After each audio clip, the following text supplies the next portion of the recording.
Hello friend, নানান ব্যঞ্জনে তোমাদের সকলকে স্বাগত জানাচ্ছি। আজ তোমাদের কাছে নিয়ে এসেছি সজনে ডাঁটা চচ্চড়ি। তো এটাকে আমি আজকে একটু শস্য পোস্ত দিয়ে বানাবো। যেন শস্য আর পোস্ত নিয়েছি, এগুলোকে এখন ভিজিয়ে তারপর পেস্ট করে নেব। আর এদিকে দেখো সজনের মধ্যে আমি তিত করলা একটু দেবো। আমার মা না এইভাবে বানাতো তিত করলা দিয়ে।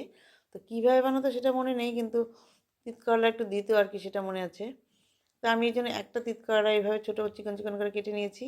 আর কড়াইতে আমি তেল দিয়ে এর মধ্যে শুকনো লঙ্কা আর তেজপাতা ফোড়ন দিয়ে কালো জিরা দিয়ে দিলাম। দিয়ে এখন তিত কড়াগুলোকে একটু ভেজে নেব। এই জন্য একটু লবণ আর একটু লবণ দিয়ে একটু ভেজে নেব। এখন একটু এর মধ্যে একটু নুন দিয়ে দিচ্ছি। তো দিয়ে আগে একটু ভেজে নিচ্ছি। এখন আমি এর মধ্যে সবজিগুলোকে দিয়ে দিচ্ছি।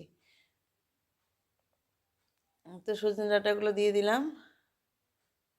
দিয়ে এখন এই যে দেখো চোকলা শুদ্ধ আমি ছোটো ছোটো আলুগুলো দিয়ে দিয়েছি। ভালো করে ধুয়ে নিয়েছিলাম অনেকক্ষণ ভিজিয়ে রেখে। তারপরে যে মিষ্টি কুমড়া, তারপরে যে টমেটো দিয়ে দিলাম বিচি ছাড়িয়ে। দিয়ে এখন এটাকে ভালো করে একটু তেলের সাথে মিশিয়ে নিচ্ছি। এখন এর মধ্যে একটু লবণ আর হলুদ দিয়ে দেবো।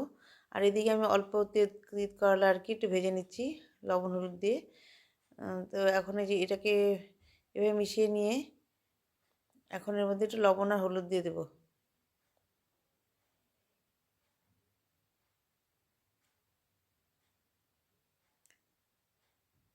এখন এর মধ্যে একটু লবণ দিয়ে দিলাম।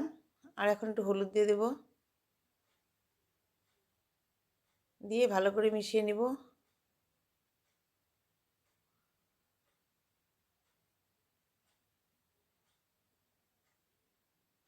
এইভাবে ভালো করে মিশিয়ে নিয়ে এখন এটার মধ্যে একটু জল দিয়ে দিলাম, একটু গরম জল দিয়ে এখন এটাকে ঢেকে দেব, যাতে সজনে ডাঁটাগুলো একটু সিদ্ধ হয়ে যায়। সিদ্ধ মানে জল না দিলে তো সিদ্ধ হবে না, তাহলে তো আবার তেল বেশি দিতে হবে, সেই জন্য জল দিয়ে দিলাম। দিয়ে এখন ঢেকে দিলাম।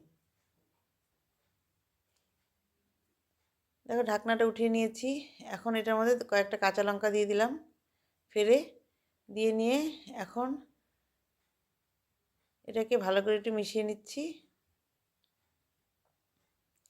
এদিকে শস্য আর পোস্তটা আমার পেস্ট হয়ে গেছে। ওর মধ্যে একটু লবণ আর দুটো কাঁচা লঙ্কা দিয়েছিলাম, দিয়ে পেস্ট করেছি।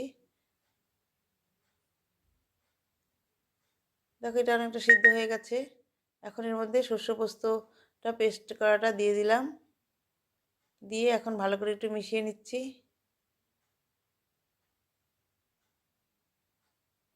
এইভাবে ভালো করে মিশিয়ে নিয়ে এখন আমি এর মধ্যে একটু সামান্য চিনি দিয়ে দেবো। অল্প একটু চিনি দিয়ে দিলাম। আর যাদের চিনি দেওয়ার দরকার নেই তারা দেবে না, তা আমি একটু দিয়ে দিলাম আর কি।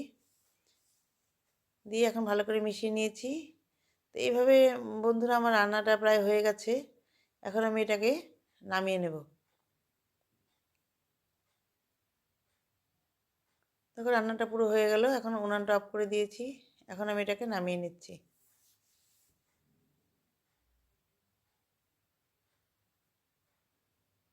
তো এখন আমি এটাকে নামিয়ে নিয়ে দেখো এইভাবে সার্ভ করে দিলাম। তো বন্ধুরা তোমরা যেন সবাই ভালো থাকো এবং সুস্থ থাকো এবং অবশ্যই আমার পাশে থেকো। নমস্কার।